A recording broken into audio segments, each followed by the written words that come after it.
வணக்கம். தனா செல்வி ஸ்ரீலங்காவில் டூர் 2வது பார்ட் போட்டிருக்கேன். கஜேந்திரன்றவர் நம்மளை வரவேற்றார். சங்கு மாலை, பாசி மணி சங்கு மாலை போட்டு நம்மளை வரவேற்றார். நம்ம இப்போ பொட்டானிக்கல் கார்டன் ரொம்ப பெருசுங்க, ரொம்ப அபூர்வமான செடிகள் எல்லாம் நிறைய இருந்துச்சு. நான் கொஞ்சம் தான் போட்டிருக்கேன், ரொம்ப நல்லா இருந்தது. ஒரு வண்டி ஏற்பாடு பண்ணியிருந்தார், அதுலேயே எல்லா இடமும் சுற்றி பார்த்தோம்.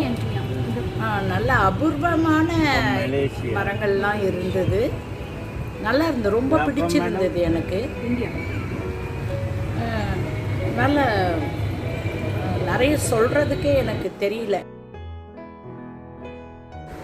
நாங்கள் போன பேக்கேஜ் டூரு பற்றி நான் லாஸ்ட் வீடியோவில் அட்ரஸ் இது பண்ணி தண்ணியில் வரைஞ்சிருக்கேன். சில்ட்ரன் பார்க் மாதிரி இருக்குது, குழந்தைங்கள்லாம் இது குழந்தைங்க விளையாடுற சுற்றி சுற்றி விளையாடிட்டு இருந்தாங்க, நல்லா இருந்தது அதுவும் பார்க்குறதுக்கு.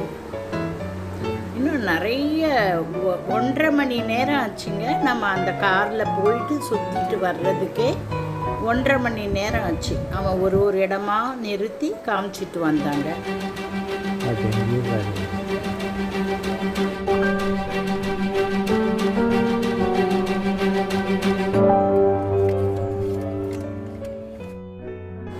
இந்த மரம் கிருஷ்ணா கப்பு மரம்ன்றாங்க. அந்த இலையை பார்த்தீங்கன்னா அப்படியே கப்பு அட்டை இருக்குது. கிருஷ்ணருக்கு இதெல்லாம் பால் ஊற்றி கொடுத்தாங்கன்னு சொல்கிறாங்க, அது தெரியல. நம்ம இந்தியாவிலேருந்து தான் இந்த மரம் எடுத்துகிட்டு போய் வச்சுருக்காங்க. பார்க்குறதுக்கு அழகாக இருந்தது. Buddha tooth temple. அவருடைய புத்தருடைய பல்லை ஒரு பேழையில் வச்சு இந்த கோயிலில் வச்சுருக்காங்க. இது பேலஸாக இருந்த இடமாம். பார்க்குறதுக்கு நல்லாயிருக்கு. புத்தாவை பற்றி நிறைய அவருடைய வரலாறுகள்லாம். நம்ம இருந்த கஜேந்திரன் அவர் தான் நம்மளை ஸ்ரீலங்காவில் வரவேற்று எல்லா இடமும் காமிச்சார். அவர் நல்ல அழகாக எல்லா விரிவாக சொன்னார், நிறைய கதைகள் சொன்னார். அதில் நான் உங்களுக்கு சுருக்கி தான்.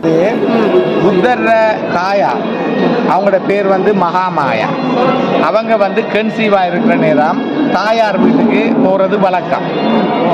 அப்போ போகிற வழியில் ரெஸ்ட் எடுக்கணுன்றதுக்காண்டி, ஓய்வு எடுக்கணுன்றதுக்காண்டி ஒரு மரத்துக்கு கீழே நிப்பாட்டி, அதாவது நாகலிங்க மரம், அந்த நாகலிங்க மரத்துக்கு கீழே உட்கார்ந்து இருக்கிறாங்க ஓய்வு எடுக்கிறதுக்காண்டி.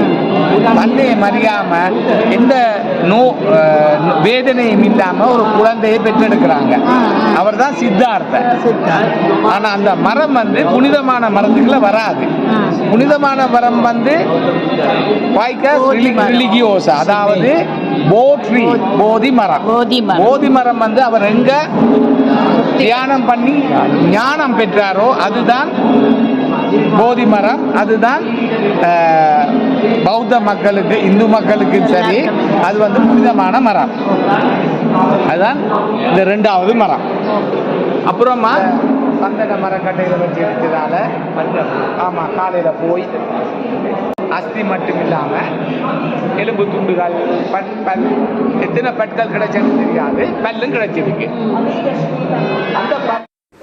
சீதா தேவி அசோகவனம் வீடியோ. அடுத்த வீடியோவில் மீண்டும் சந்திப்போம். நன்றி.